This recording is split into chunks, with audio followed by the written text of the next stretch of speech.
This is the Surface Laptop 5 in the sage green colorway, and it was announced in October of 2022 as part of their 10 years of Surface event. And today we're going to be discussing its specs, build, and features, and whether this is the right device for you. But before we do, I do want to let you know that my name is Jamie, and if we're new to another, welcome. On this channel, we do like to talk about tech, lifestyle, and solutions. And for me, Surface, and more broadly, Microsoft checks all of those boxes. And as I mentioned, this is the sage green colorway, but you do have a couple other options as well, as it does come in black, sandstone, as well as platinum. With the platinum, you have a couple options there. You could choose the metal, or you could choose this Alcantara fabric, which everyone just seems to love. But me, personally, I love the touch and feel of the metal.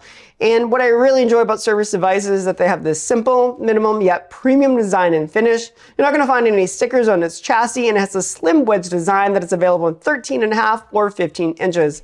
Might sound a little picky, but I do like my tech to be aesthetically pleasing as well. And in the box, you'll get the laptop itself, as well as its 65-watt charger that has a proprietary Surface pin connector. Also in the charger brick, there's a super helpful USB-A port that can be used for charging another device or to transmit data to the Surface laptop itself. And if you own or if you've watched my previous Surface Laptop 4 video, not too much has changed.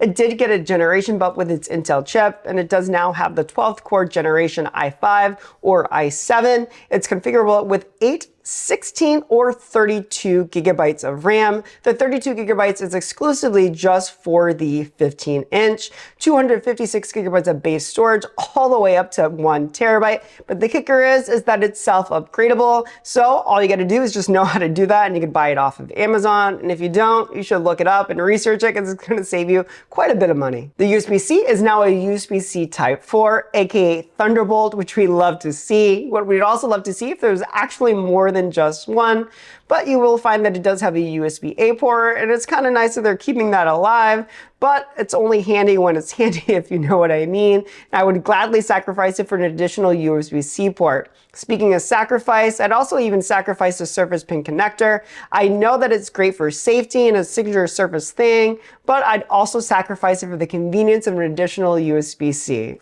Am I crazy? Who's with me? But you'll also find that you conveniently have a headphone jack, another port that's only handy every once in a while, depending on your type of work. But that's it for ports. It would be nice to see products that have more ports here in the future. I mean, even the Surface Pro 9 has 2 Thunderbolt 4 ports, which is great because you could charge the device itself while utilizing the other port. And you don't have to worry about packing dongles or a docking station to get your work done. I mean, USB everything, please and thank you. And we already discussed the builds, and that top tier quality travels all the way from the keys to the trackpad. I've always been super impressed with the Trackpad technology on Surface devices. You wouldn't think that trackpads would be a difficult thing to nail, but here we are. If you are curious, the lid does have a 1-finger open. I know that's important to me. I can't be the only one. Additionally, the keys are also very nice, and would prefer over those Alcantara models is you get very little to no flex when typing, thanks to that full aluminum enclosure.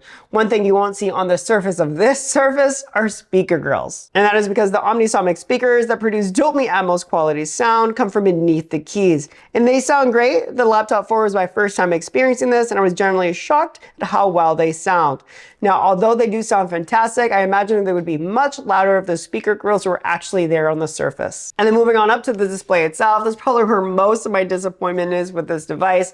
And it's not that it's a bad display by any means. It's still a pixel sense display with a 3.2 aspect ratio with support for touch, and it's made of a durable Gorilla Glass.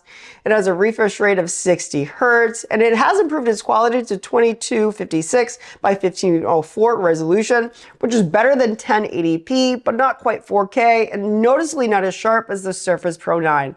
And that's probably why I'm disappointed after having used the Surface Pro 9. That guy gets 120 Hz and is 100 times brighter at 500 nits, and it has significantly thinner bezels. But unless you've used the two devices, I don't think you'll notice or you'll be disappointed. But I, having used both, I know that Microsoft and Surface are capable of making better displays. Speaking of better, that 720p webcam is a shame and has gone unchanged since the Surface 3. Some other things you might like to know is that it does have Wi-Fi 6, so if you do have that in your home, you'll notice those faster speeds. Support for devices with Bluetooth 5.1, and all of this stack is packed into this 2.8-pound chassis. Now, prices do vary and they're often on sale, which is a bonus. But here in the US, the starting price for the base model is around $1,000 and it goes all the way up to $2,400 for the maxed out 15-inch version. Now, if you are looking to get this device, I will recommend at least 16 gigabytes of RAM, especially if you're looking for this device to get you through, let's say, the next 4 years of school. But do keep in mind and remember that the storage is self-upgradable. So 256 might be just fine to start out with. You could use things like OneDrive or an SSD drive to store extra files, or you could always upgrade it on later down the road. Now, looking at the Surface website, it is on sale currently, so I'll flash those prices right on the screen for you to see. But also keep in mind that you could also always find open box deals or sales on websites like Best Buy and Amazon. And my last point here is just see if you can find an even better deal than the Surface Laptop 4. Meaning that is, if you're not tied to this gorgeous sage green colorway like I was, you could dig around, you could save even more money by finding a good condition model. But remember, I still recommend at least 16 gigabytes of RAM.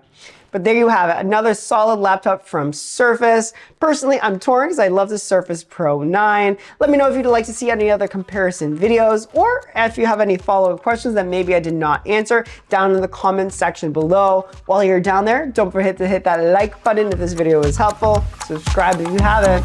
And until next time, see ya.